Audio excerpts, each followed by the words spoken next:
who is the director of the Lesley Lohman Museum in New York. Thank you. Thank you, Lou. And I just want to start out by thanking Homotopia and Gary and Lou and Bev. They have done an amazing job pulling this conference together, and I'm really very pleased to be here. And I also want to thank everybody at the Museum of Liverpool for making us all feel so welcome here. So I just want to say thank you. I am Hunter Ohanian. I'm the director of the Lesley Lohman Museum of Gay and Lesbian Art. And you're going to see a lot of art, and you're going to see about a museum which is believed to be the only museum in the world devoted exclusively to gay and lesbian art. We are located in New York in the Soho neighborhood at 26 Worcester Street. And we've been around since 1987. And actually the museum started as a foundation. And it was at the time when many men were dying of AIDS. And when they were dying, families would come in and throw everything away. They would throw away the sheets, the towels, everything that they owned, and they would throw away their artwork. And two remarkable people, Charles Lesley and Fritz Lohman, started the Lesley Lohman Gay Art Foundation as a way of preserving our history and the work that actually has been made by gay and lesbian people. We started as a nonprofit foundation in 1987, and then in 2011 we were accredited as a museum by the New York State Board of Regents. And so we now are very busy putting all of the museum practices in place, and we will be offering shows on a full-time basis. So what I want to do is go through a number of things with you. First, I want to show you what is in our collection. We have over 20,000 objects in our collection. We're very busy cataloging those objects. We are permanently accessioning like crazy, and it's taking a tremendous amount of work. A lot of the work that actually came to us over the years was just dropped off by families. And so there was no documentation for that work. So we actually have to go back, we have to find individuals, create deeds of gifts, affidavits of individuals, or there's always that lovely category called found in the collection. And that provides a lot of basis for us as well.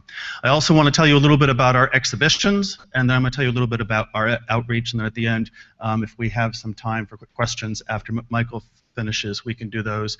We also have a lot of literature about the Lesley Lohman in the Schwules Museum as well.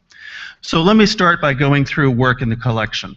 The collection really started in the late 20th century, sort of 1980s. It was two gay men who were collecting work. It is really focused on male figurative work.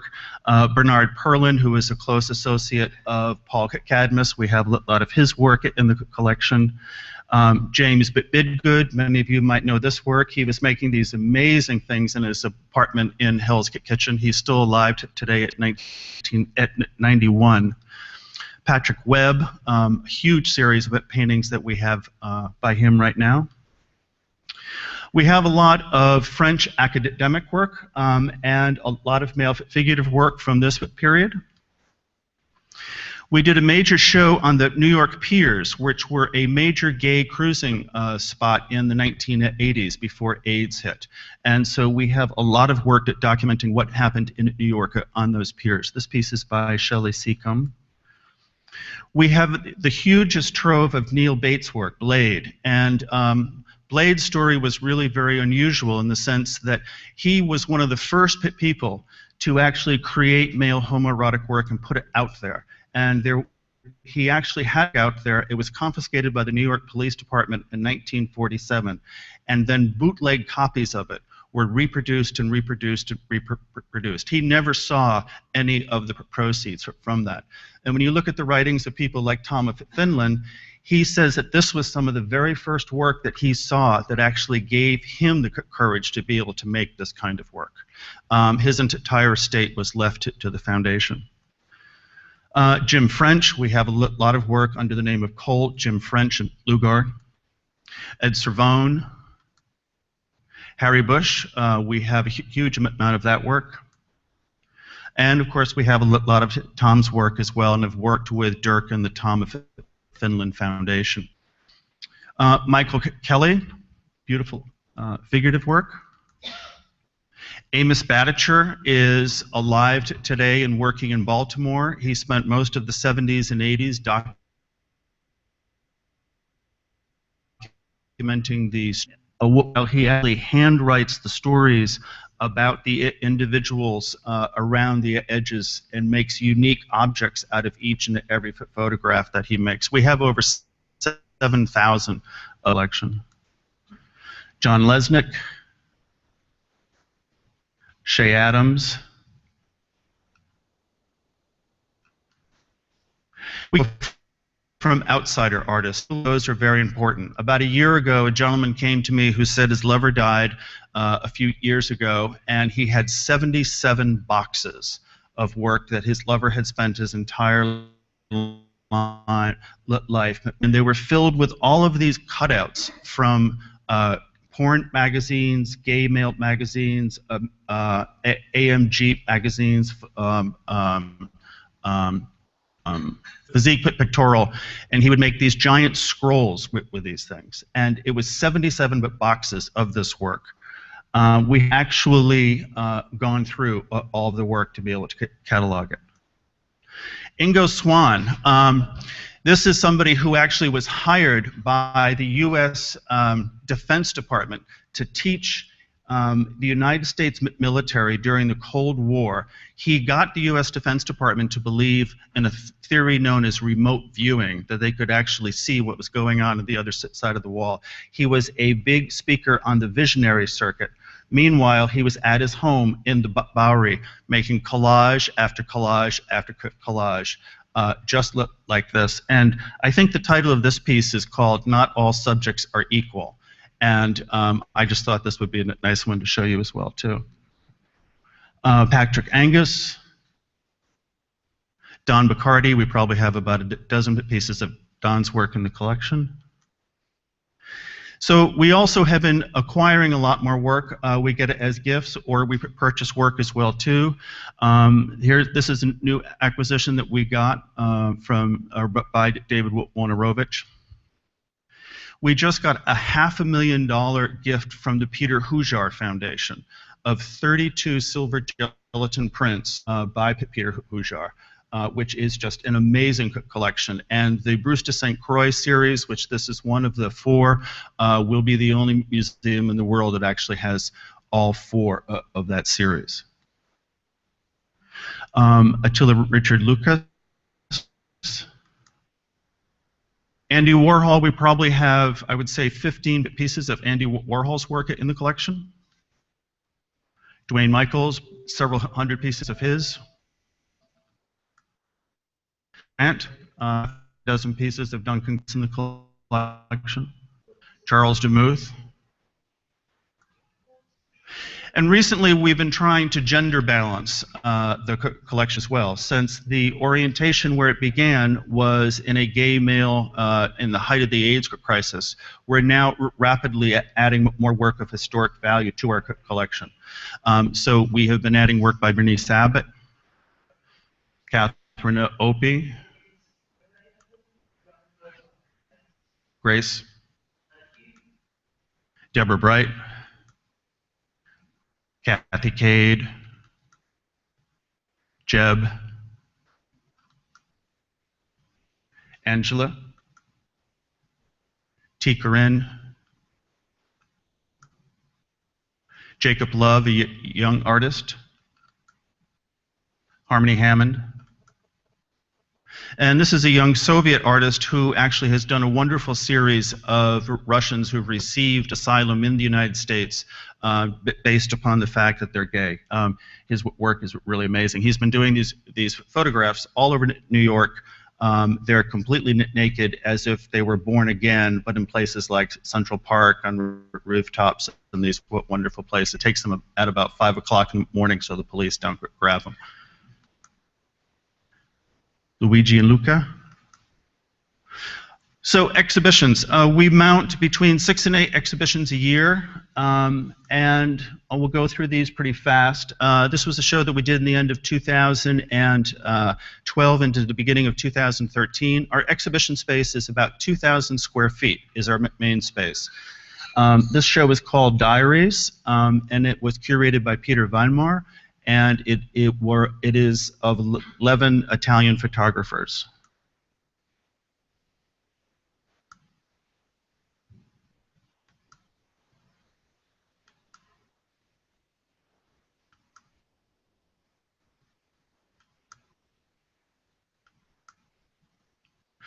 The Whitney Museum a few years ago did a $10 million exhibition about Paul Thek.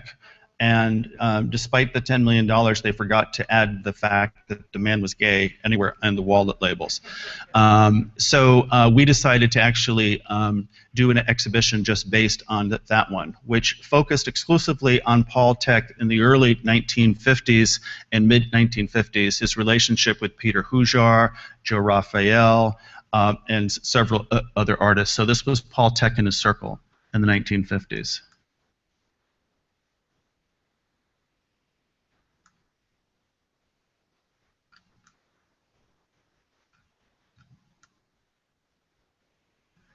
Including some very early paintings by Paul Thek.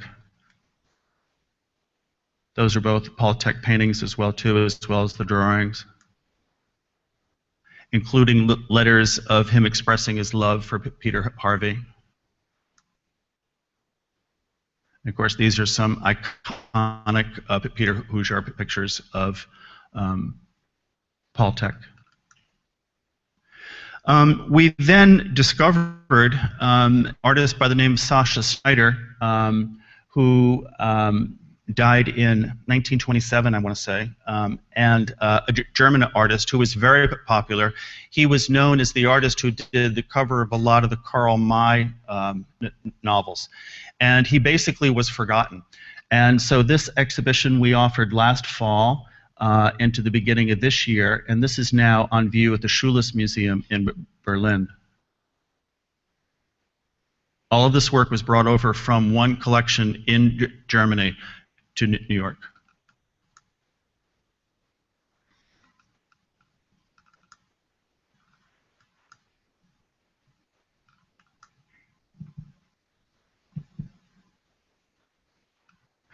We've started doing catalogs now, so there's a 200-page catalog about Sasha Snyder. If you go to our website, you can get that as well. I think Amazon has that. And then this January, we opened a show called Queer Threads, which was the first time for us to actually do a craft-based show. And also an abstract show. And a lot of the old-timers involved in the Lesley Lohman Museum said, oh, I don't know what you're doing. I don't know. There's not a lot of figurative work here. I don't know what's going on. The line for the opening of the show was all the way down the street. It is young, it is contemporary work, and we just learned last week that this show is going to be traveling to Boston. So this represents 22 artists. This is the work by Sheila Pepe here. In the back there, Nathan Vincent's completely crocheted men's locker room here. There are the urinals and the showers over there. Even the locks are crocheted. They're absolutely adorable. This piece is by L.J. Roberts, and again, this is sort of one of the big steps that we've taken. This piece was on loan to us from the Smithsonian. And again, it goes to show how some of the major institutions can begin to start getting involved in institutions that want to show gay work.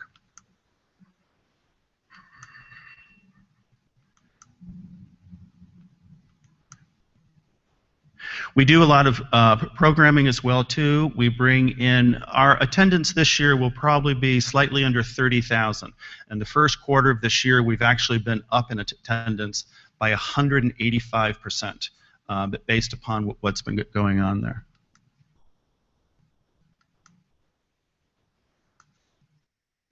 This show we just closed, it's called Stroke, and this show will be going to Fort Lauderdale in April of 2015, and this show features 25 artists. It's the original artworks from the gay male magazines from the 50s, 60s, 70s, and 80s. And what we really wanted was to do two things. We wanted to show the original artwork and the importance and how beautiful the art itself was, but also to pay homage to the role that these magazines played in men's lives. That was a very important thing. And we actually called the show From Under the Mattress to the Museum Wall.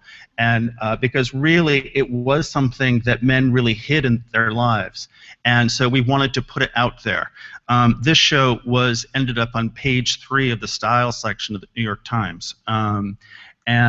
This is now has beaten all records of any shows that we've had. It's the only time I got to meet Calvin Klein in person, was the fact that he wanted to come and see the show. So you can see some of Tom's work over there. Here's Tom of Finland's work. Antonio Lopez on the left there. This is more of Antonio Lopez's work.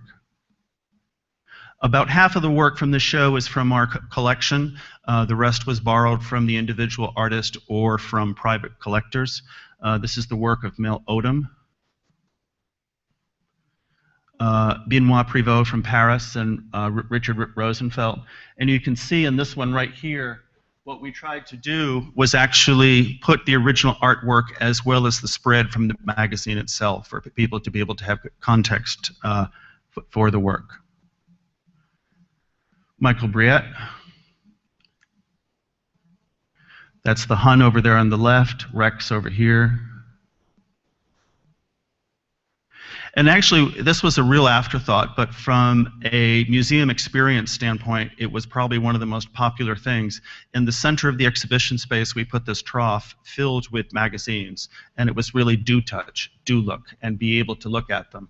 And it was a huge attraction for people to be able to, they were so dog-eared by the end of that show, because people really, and you wanted people to get a sense of what they actually looked like. We wanted to value them as part of the culture, to let people to touch them and see them, but also to see how the work was displayed and revered as well. We included a bunch of correspondence as well too, because the organization is as old as it is. There are letters here from Bob Miser, from Tom of Finland, from Harry Bush, and Domino. This is the show. I'm sorry about these photos. We just opened this show last week. This is called After Our Bodies Meet. I just took these quickly with my phone and added to the presentation, so they're not as good yet. This is looking at 30 years of feminism and looking at the female form in a different way other than reproduction and sexuality.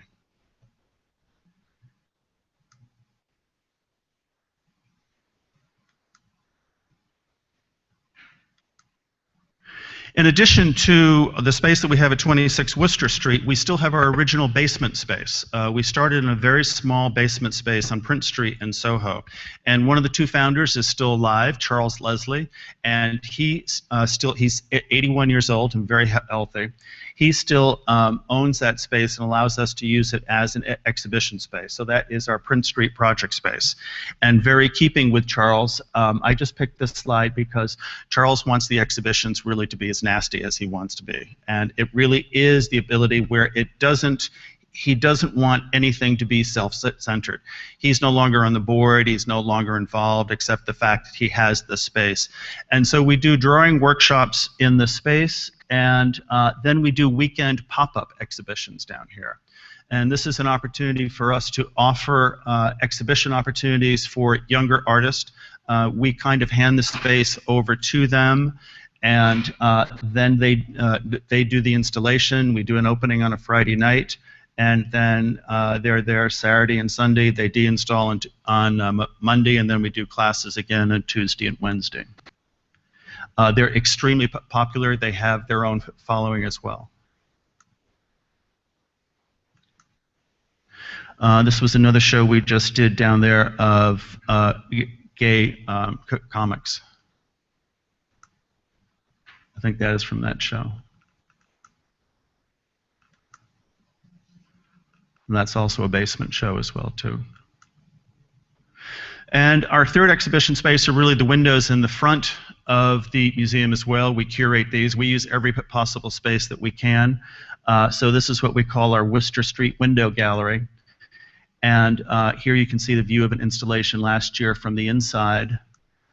And then some of you may have heard that last September there were some photographs made by a Spanish artist living in Rome that were going to be exhibited in a commercial gallery in Rome.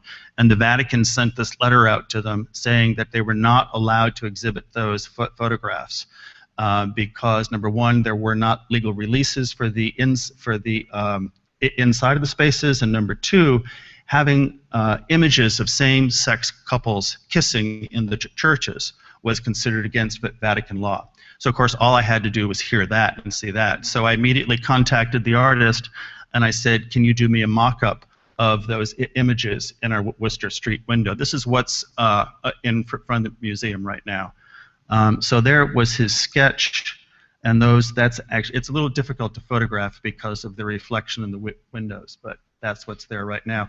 And the reaction has been very strong. The New York newspapers paid attention to it in the opening. I was a little disappointed the Archdiocese of New York didn't bite the same way the Vatican did, but you know, and we have a huge construction site going on across the street from us, and it's interesting watching a lot of the workers respond to this work. It's very, very simple, lovely work. It's just couples kissing in really beautiful settings. It's gay men and lesbians just kissing, and it has been extremely popular. The next show is in the Windows Gallery. It's going to be based again on action figures. This is an artist from Miami, a Cuban artist. Outreach education events. We bring in a lot of people for many events. We probably do 2 or 3 events a week in the main space. Talks. We publish a quarterly journal as well too. And if you want to jot my email down now, it's very simple. If you send me an email, I'll be happy to put you on the list. It's Hunter, Hunter, at Lesley Lohman, LesleyLohn.org.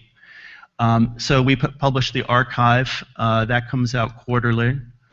We also are branching out a lot now. Our shows are now regularly reviewed by the New York Times, which is great. Holland Cotter loves us, which is a wonderful thing.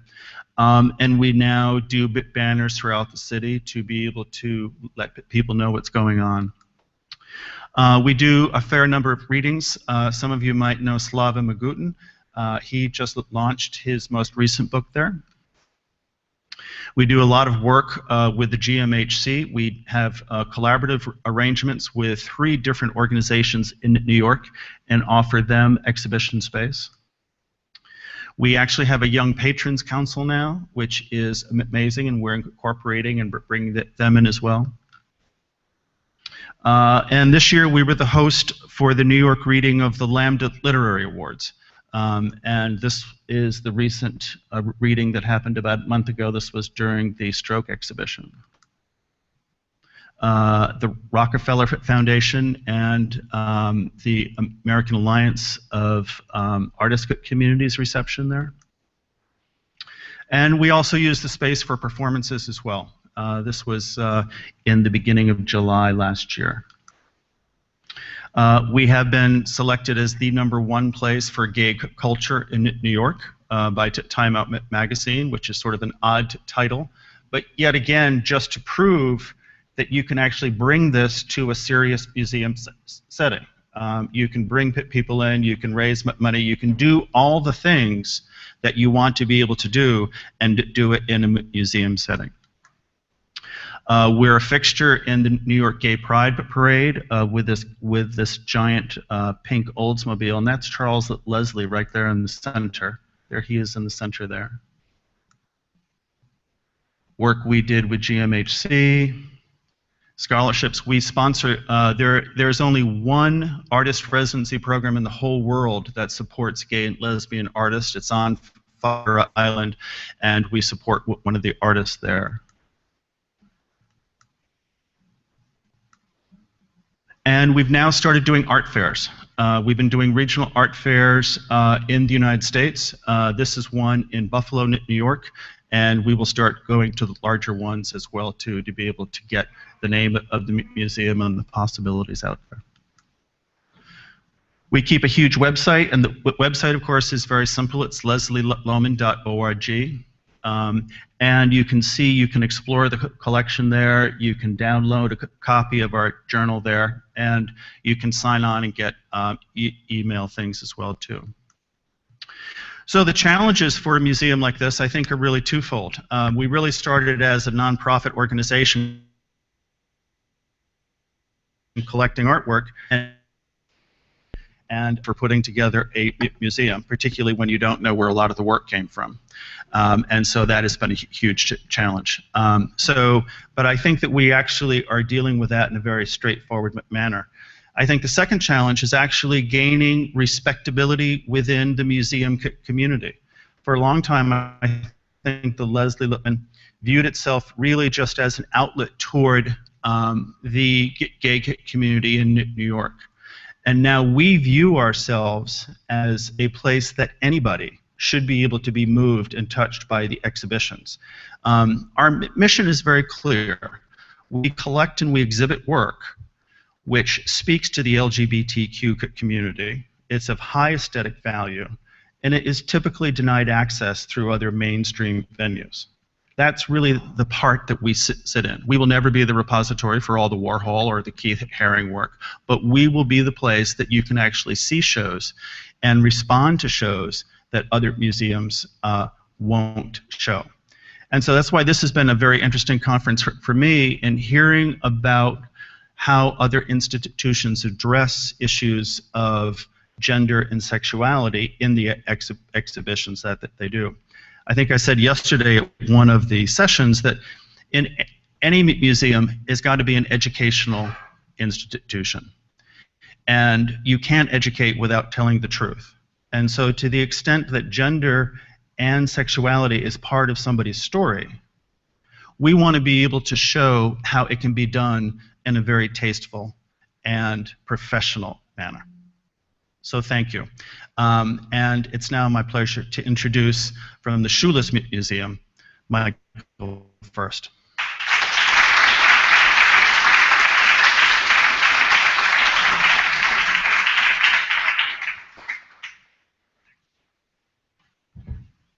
Hi, I'm Michael Furst from the Schwules Museum in Berlin, and at first I really want to thank you to Gary Everett and the Homotopia team and also the Museum of Liverpool for inviting the Gay Museum to come over to Liverpool to this conference, which is really, really interesting. It's amazing to meet all you people here. It's great to have all this chatting. But now I have to start because it's going to be taking half an hour and I have to rush through it. So I'm reading it out because it's easier for me to do so. I hope you can understand very well. So my talk is called From Backyard to Front Building, the Schwules Museum Between Political Project and Museum Institution. The title came from, it's a kind of saying we started to bring up because it's also kind of the development we got through. And on your left-hand side, you can see the former Gay Museum, which was situated in another place in Berlin. It's in Mehringdamm, it's in Kreuzberg. And this was used to be in a second backyard, so this is why we say this. And now we moved last year to another place, and it's in Lützerstraße, it's in Tiergarten, it's another district of Berlin, and we are at the front street now. So it's very important that we do have these, what Hunter said before, being directly on the street, and people can look through the windows and see what's going to be seen there, even those who don't come into the museum. Okay, I start now. When I was invited to take part in this conference, I was asked to be a presentation addressing the question, why do we need gay or queer museums? Well, I fear that I will disappoint you if you are expecting a highly theoretical answer to that question. Instead, it occurred to me that a journey starting with the establishment of the Schwules Museum in the 1980s and ending with the current state of our work might be a much better way to explain why museums, archives, libraries, and all other institutions working on queer-related issues are strongly needed today. The story of the Schwules Museum starts in the early 80s. After more than 10 years of gay and lesbian liberation in Germany, the AIDS crisis hit the movement and the political activists hard. The first news about a deadly virus spreading between gay men arrived from the USA, but soon the problem quickly spread in Europe countries as well. This way? Yeah, okay. In 1983, the German magazine Der Spiegel, as you can see the cover here, had issued a cover story titled Deadly Plague AIDS, the Mysterious Disease, which unsettled the local gay movement. Activists feared that all they had been fighting for over the last years might be destroyed in a wave of new repression against gays and lesbians. Fortunately, this did not happen, particularly due to self-organized prevention work within the community. In September 1983, the German AIDS Service Organization was followed by the regional Berlin AIDS Service Organization in 1984. 2 years before that, in 1982, a group of 5 gay men, all of them involved in the gay movement in different ways, and all of them related to culture, realized that the Berlin Museum, it's now called Stadtmuseum Berlin, and it used to be in this nice old building here, which is now the part of the Berlin Jewish Museum. An institution focusing on the history and culture of the city of Berlin did not represent gay and lesbian culture at all. Quite a blind spot for a museum supposedly dedicated to the history of a city that was once a center for queer culture in the 1920s. And these gay men decided to do something about it. They met with the director of the Berlin Museum and suggested organizing an exhibition on the culture and history of gays and lesbians in Berlin. To their own surprise, the idea was accepted and they started to work on it along with a group of lesbian activists, but however, with only minimal support from the museum itself. The museum offered a small exhibition space, but no budget. At any rate, the main problem the exhibition group had to overcome was the fact there was no existing collection of objects for them to draw on. So the museum published an open call for objects and information in daily Berlin newspapers in order to amass the material needed to put together an exhibition. And you can see I copied 4 of these calls they printed in newspapers in 1982. You don't have to read it, you can't read it, unfortunately. But anyway, I just want to show it. In response, they received not only that material, but also hate mails addressed to the museum director and Berlin politicians complaining about supporting such an exhibition and spending public money on it. Or the other complaints were tinged with Christian tones, as I suppose you can imagine. In addition, more than 30 members of the Museum Foundation resigned. This homophobic climate shocked officials. No one could have expected such reactions, at least not in Berlin. It was Rolf Bothe, the museum director, who confronted opponents of the exhibition with a crucial decision. He cancelled another show and offered the gay and lesbian exhibition group more space plus a budget, thus making the exhibition a political statement. That exhibition was called El Dorado, Homosexual Women and Men in Berlin, 1850 to 1950, History, Everyday Life and Culture, and it opened at the Berlin Museum on the 25th of May 1984. And you can see here on your left-hand side, it's the cover of a catalog that was produced, and it's showing an image by the famous Berlin artist Jan Mammen, who was famous in the 1920s and 30s especially. And on the right-hand side, again, you can't read it, unfortunately. This is the very simple made invitation card they use these days for this exhibition. In response, they received not only that, sorry, I'm just going. The exhibition was strictly divided into gay and lesbian sections. Gay men and lesbian women did work together on the show, but each party for its own sake. The catalog, divided equally into 2 parts, is perfect evidence of this structure. Anyway, every single newspaper in Germany, so it seems, reported on the exhibition, and approximately 45,000 people visited it.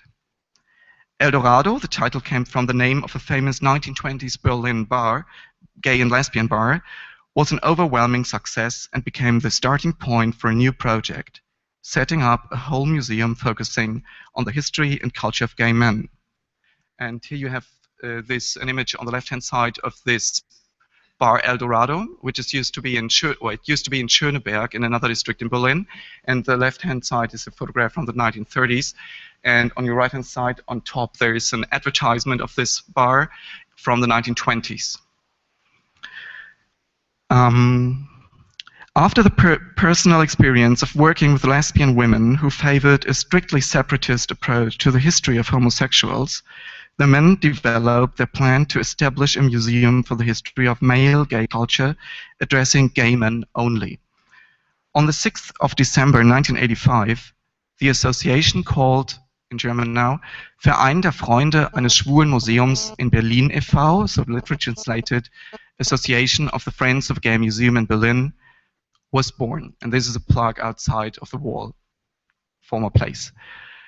The association became the basis for the founding members' work towards opening an archive and a library for public use in its first small and shared space in Friedrichstraße number 12, it's the building here, which was used by the Allgemeine Homosexuelle Arbeitsgemeinschaft, so literally translated again, General Homosexual Working Group. In one of the association's earliest papers, they declared the need for a gay museum and their intention to found one. I quote it now. We intend to explore and make visible the prehistory of today's gay life. To that end, many more exhibitions should follow the El Dorado show, exhibitions that work through what had to be overlooked in El Dorado, as the research had yet to be done. We are absolutely sure that looking into the past has nothing to do with a conservative escape from our boring present. We rather think that it will help us to better grasp both our present position and the direction of future developments, as well as recognize and maybe even take advantage of open opportunities to influence them, this present and that future. In another paper, the group added a further important point. Quote again, obviously, the existing museums of Berlin have no place for our history. We definitely have to create it ourselves. These statements regarding the necessity of a gay museum were necessary in the context of critical questions raised by members of the community.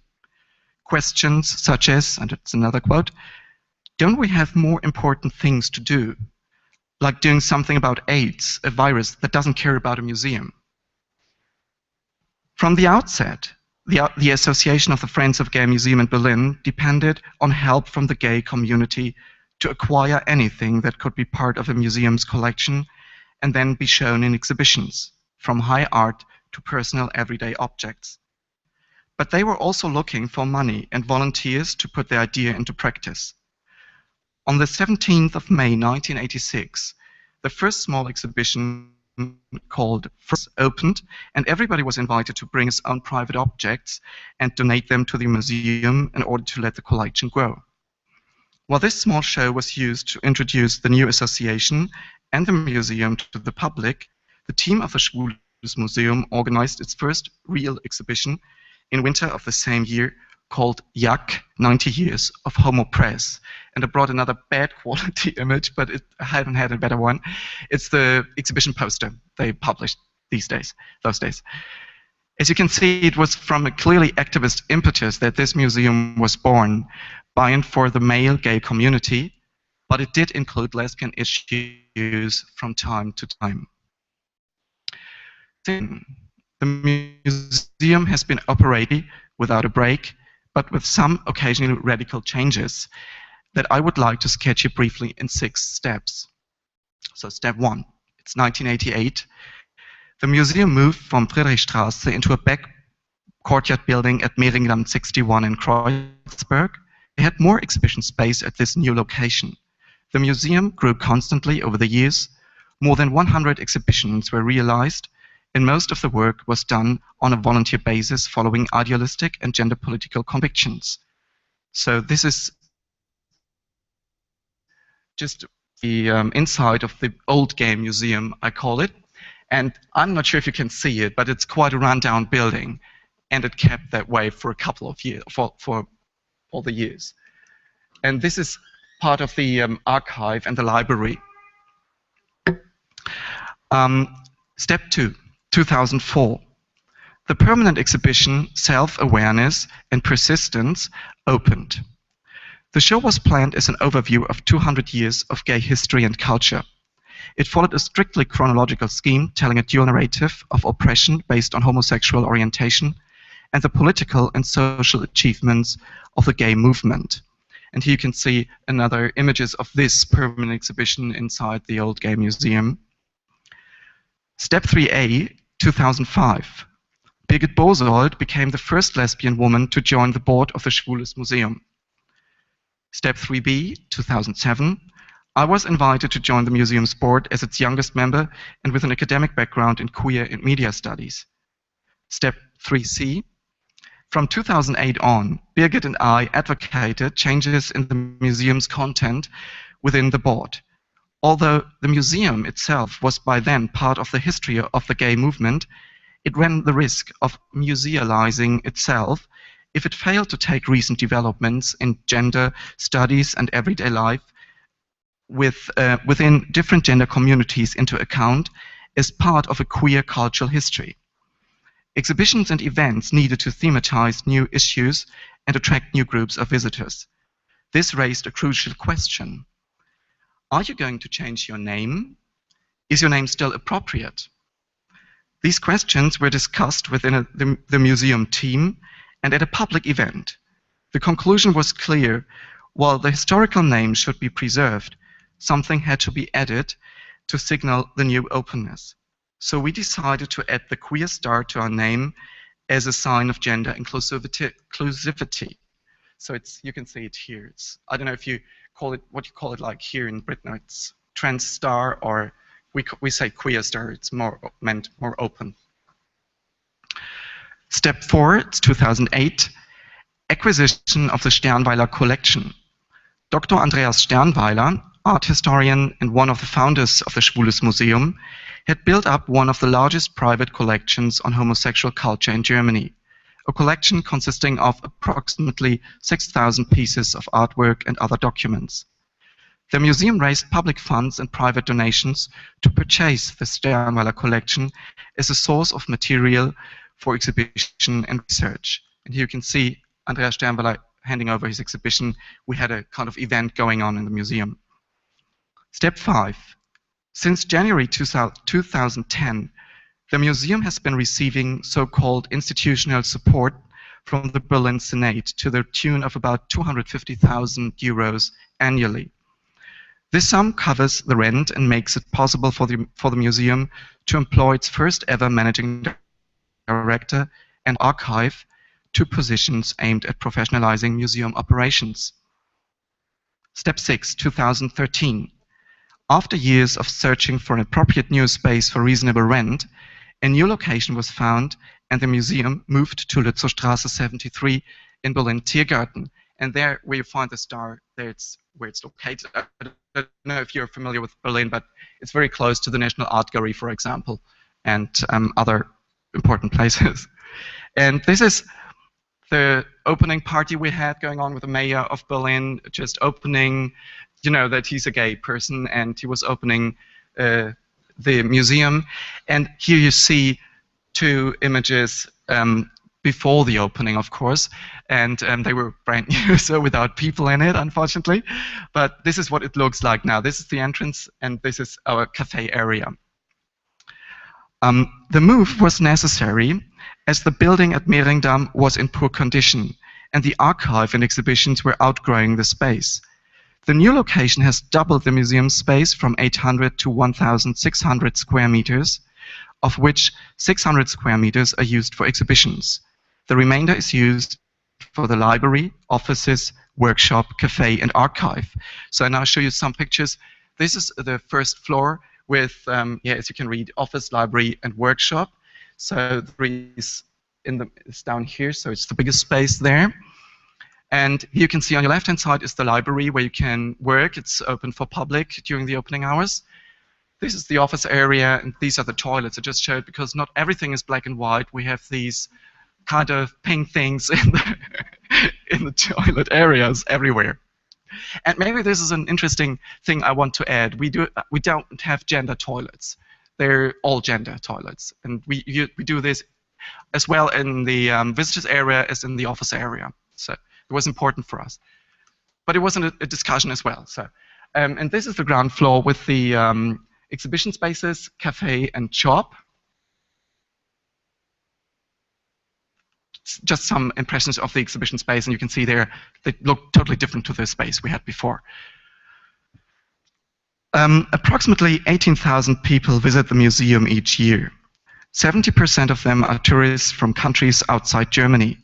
In light of this fact, we've been producing all texts in German and English for a year now. But who are we? Let me give you an idea of the museum structure and who it employs. So you've got this slide here, and I'm reading it out now. First of all, there is a board consisting of 5 unpaid members elected once a year by the full membership of the association. Each of the board contributes something unique to the work at the museum, like exhibitions, events, or even designing a whole new museum. So the board is not only the high-level decision-making committee, but does basic work as well, a situation which is not necessarily free of conflicts. But daily operations would not be possible without those employed by the museum itself. There are 5 of them altogether. The managing director is responsible for all things financial, networking, personnel management, and some everyday work as well. One staff member runs the archive, one of our most important areas of work. These are the museum's 2 full-time staff. Additionally, the assistant of the managing director has 30 hours a week, head of public relations has only 20 hours a week. And last but not least, one person does exhibition prep work and other important logistical tasks, another 30 hours a week. This core team is supplemented by some who are not paid by the museum. For example, the State for Cultural Affairs of Berlin funds one full-time position called trainee curator. This position is a kind of postgraduate practical training for someone intending to pursue a museum career. The contract is limited to a maximum duration of 2 years. The Schwules Museum was granted this position 12, and I'm the first one to fill it. The funding for the position has to be renewed annually, and we are very pleased to have gotten it for the 2nd time now. We also have someone working as research assistant in the archive as part of a third-party financed research project on the history of gays and lesbians in the GDR. 5 more people help with a lot of everyday things like technical support, visitor service, flyer distribution, and much more. They are paid through government social programs and are usually short-term jobs. And last, but definitely not least, there are the numerous volunteers. These include a varying number of interns for, at the moment, working in different fields, as well as over 30 people donating their time, particularly to the archive and visitor service. The museum could not possibly function properly without these people. Speaking of the staff at our house, you might already be wondering, how is it financed? As far as the staff goes, one situation should be fairly clear by now. Most of them are unpaid or paid by third parties. Still, the museum needs money for rent and other expenses involved in putting on exhibitions and so on. I already mentioned that we get public funding from the Berlin Senate, but this is not enough to keep the project running.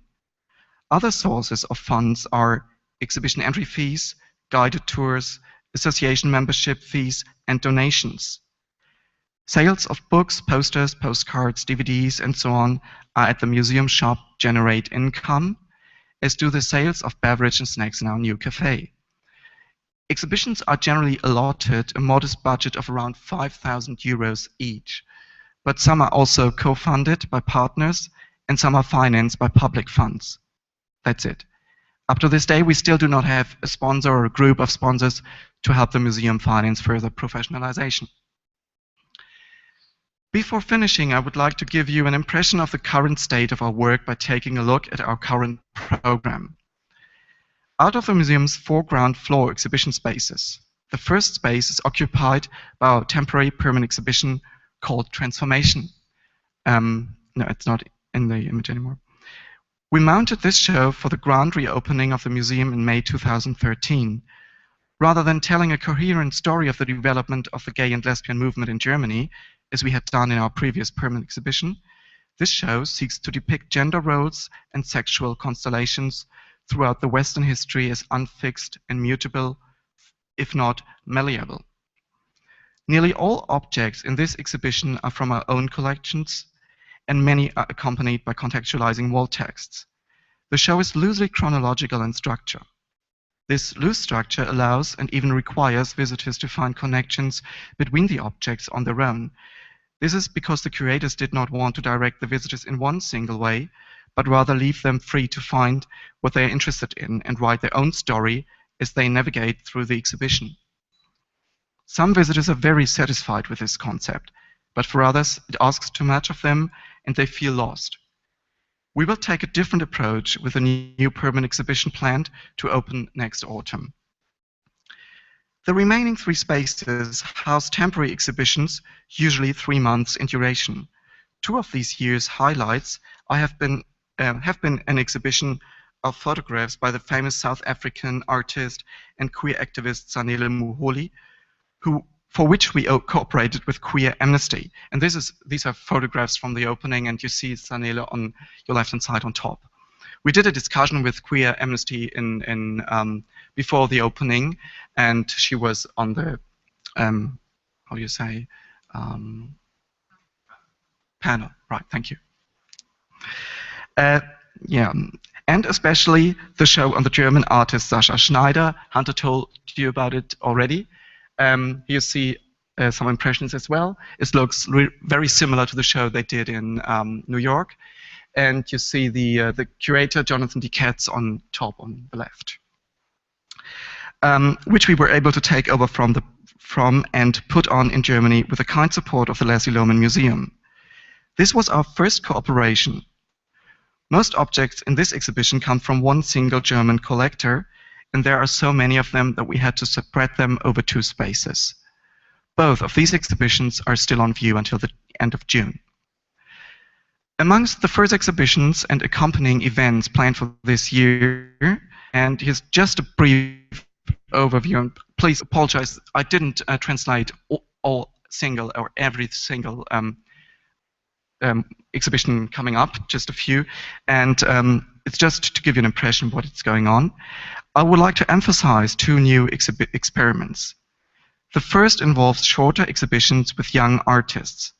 We'll start with a group of students from the Weißensee Art School in Berlin who are going to make an installation work with performative elements that deals with structures of normativity.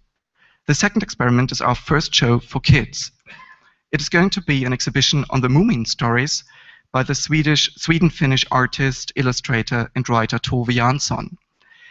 We want to attract new visitors to the museum with this show, and we also think that from a gender, political, and educational point of view, it is very important to make exhibitions for kids as well as adults.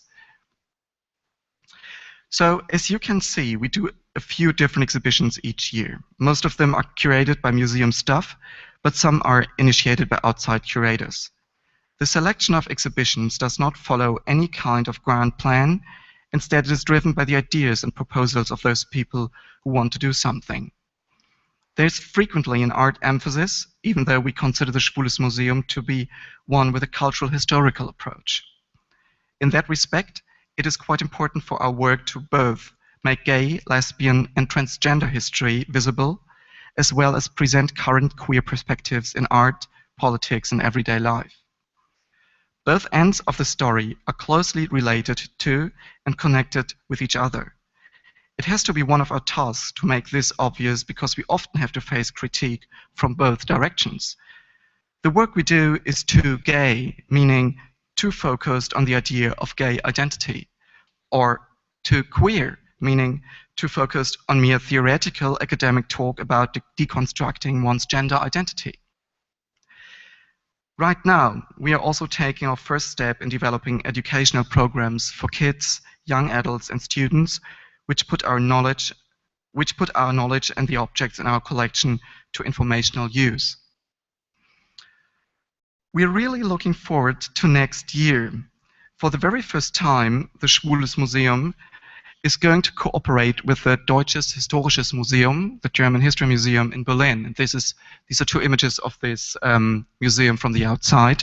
two perspectives, it's one building, on an exhibition project on the history of gay and lesbian life in Germany. The exhibition is financed by two public foundations with nearly 1 million euros and will be shown at both venues from May to October 2015. For the Schwules Museum, this cooperation is a huge step on its way to professionalization and public visibility. We hope that it will bring a lot more people to the museum. But if you recall the El Dorado exhibition in 1984, this new show is also a political one, stating that queer history is part of history as such and cannot be left out, especially at a place like the Deutsches Historisches Museum, which is, by the way, known as quite a conservative institution, famous neither for its avant-garde curatorial work nor for its gender interest. A team of 3 curators, Birgit Bosold from the Schwules Museum and 2 freelancers, along with a group of assistants, are currently working on this project. We are all very curious as to the result of this cooperation. One thing is already clear, I would say. After nearly 30 years of constant work, the Schwules Museum is now attracting much more attention than ever before, and this is because the focus on non-heteronormative gender identities is still a blind spot at most German museums. While a few exceptions do exist, and although gender and queer studies are now well-established academic fields, museums rarely take gender issues seriously. This is a great opportunity for us, but also a huge challenge we have to face, because it is going to be a real test of our possibilities and the social and political ideals which are still at core for our work. So my simple answer on the question, why do we need gay or queer museums, is as long as we have to face homo and transphobia and any other kind of gender-related criminal act, we need them because they are important cultural, educational, and even political sites for the further empowerment of all gender minorities and their public visibility. Well, thank you very much for listening, and please allow me to finish with the museum's new clip, our first one we just made recently to show at the Exposed International Queer Film Festival 2 weeks ago. If you could please run the film.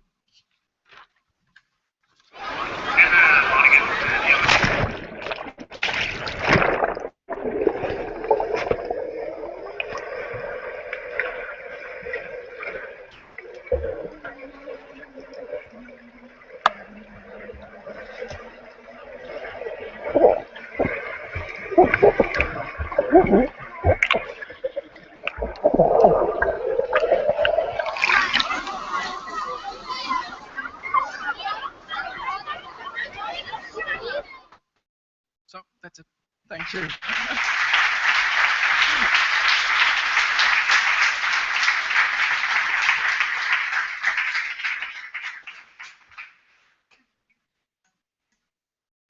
Thank you very much for that, Michael and Hunter. It is 12:30 and it is lunchtime, and we're going to start the film here at 1:15. As I said this morning early on, some of you were maybe not here then. Going to start the documentary in here at 1:15, and lunch will carry on, I think, for a little bit longer outside. And if people want to go through to the gallery, then Bev and Kay will be on gallery during lunch. So just maybe a time for a couple of very quick questions while we have Hunter and Michael here. If everybody wants to go and get lunch and they don't want to ask questions, that's fine too.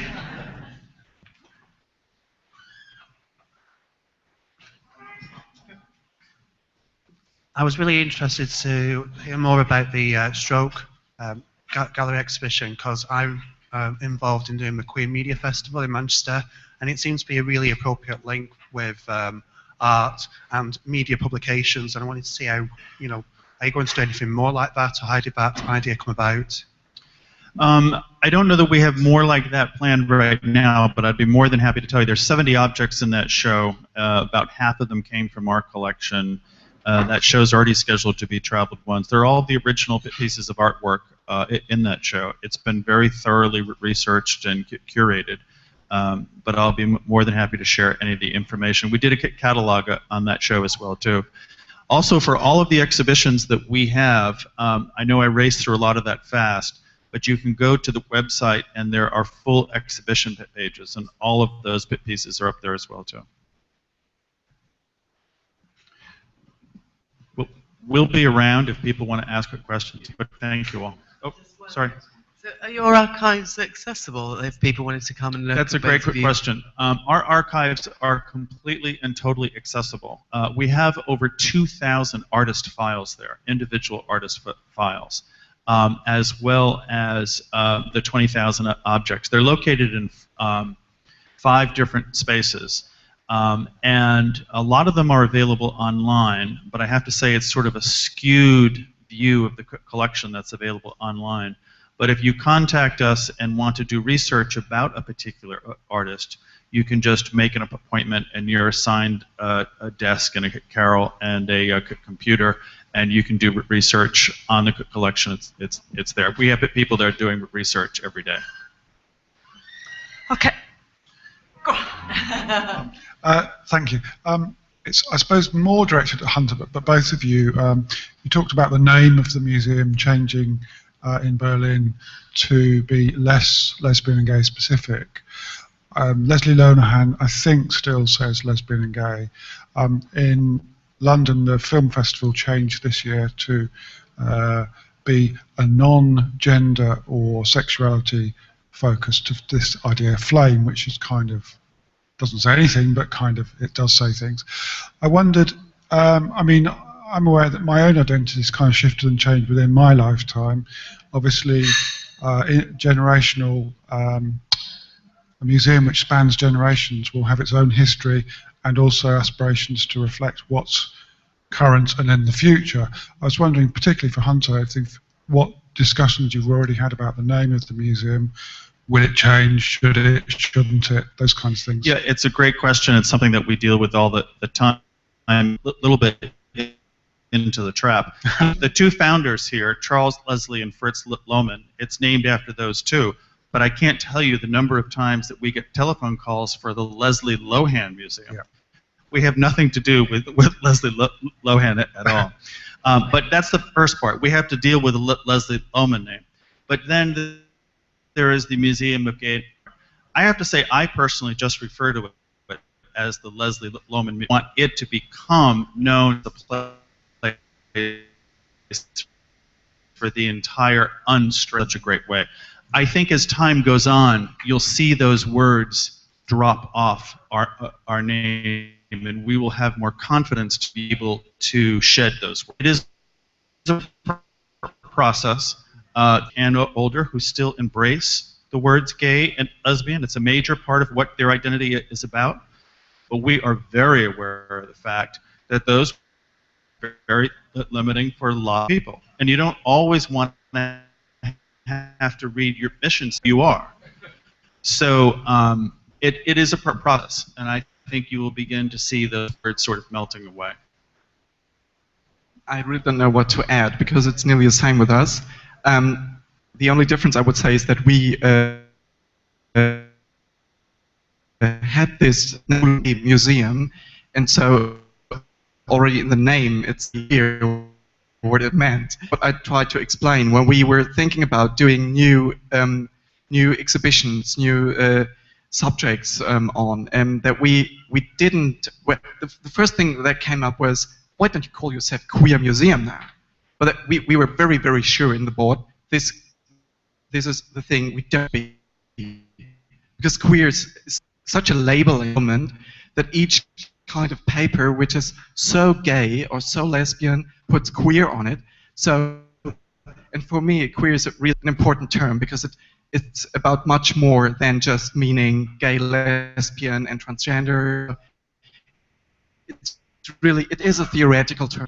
In Berlin, like a cool, which is really different to the typical gay spaces also, that we didn't want to use this term. So, and then we made this public event. There was in Berlin, we invited people from different queer institutions, like a bar called Silver Future, also academics writing on queer issues and so on. And we were discussing, and artists were there as well. And we had this discussion together with the people coming. And for me, I was really it was amazing and it was strange in a way for me that everybody keep your name.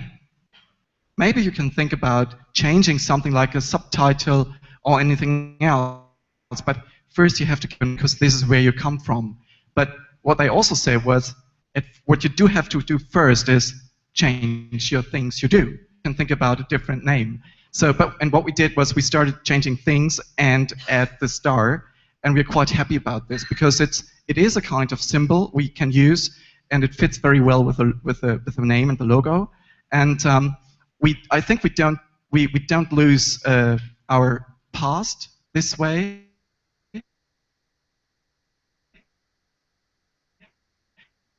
And maybe lesbian women call themselves schwul. So they use this nowadays for male gayness, a term for themselves. So it's not a male term only. And this, which is also in this title, very much. But okay, maybe that's fine. Sorry. Thank you.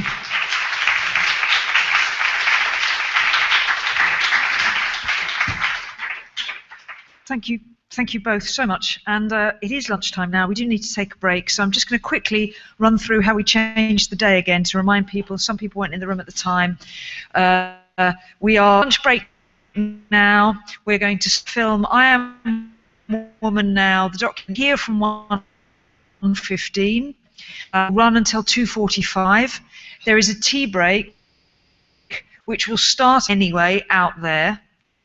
So if you're in carry on watching the gallery. We have to start because we have to fit in 2 sessions. We have to leave here, at 5 o'clock. Just very quickly to run through the breakout sessions again. If you're in A, you're in ER1. If you're in B, you're in ER1. If you're in C, you're in this room. And if you're in D, you're in the theatre. I haven't told the workshop leaders which rooms they're in, but that doesn't matter. We'll do that now. And there were people from the Maritime Museum who may have, Polly and Sarah from the Maritime Museum were quite keen to meet up with some of the other museum people in the room who maybe aren't already part of the LGBTQI network, the museums network, and they suggested meeting in the cafe this lunch break. So if there are people from museums who want to meet up and make some more contacts and maybe join the network if they're not already, then they could meet. Polly, do you mind standing up so that people know who they're meeting? And Sarah, who's just walked back into the room, they're the people who'll be downstairs in the cafe. Was there a particular time? Now-ish. Okay, thanks very much. So everybody, please go back to those rooms by 3 o'clock.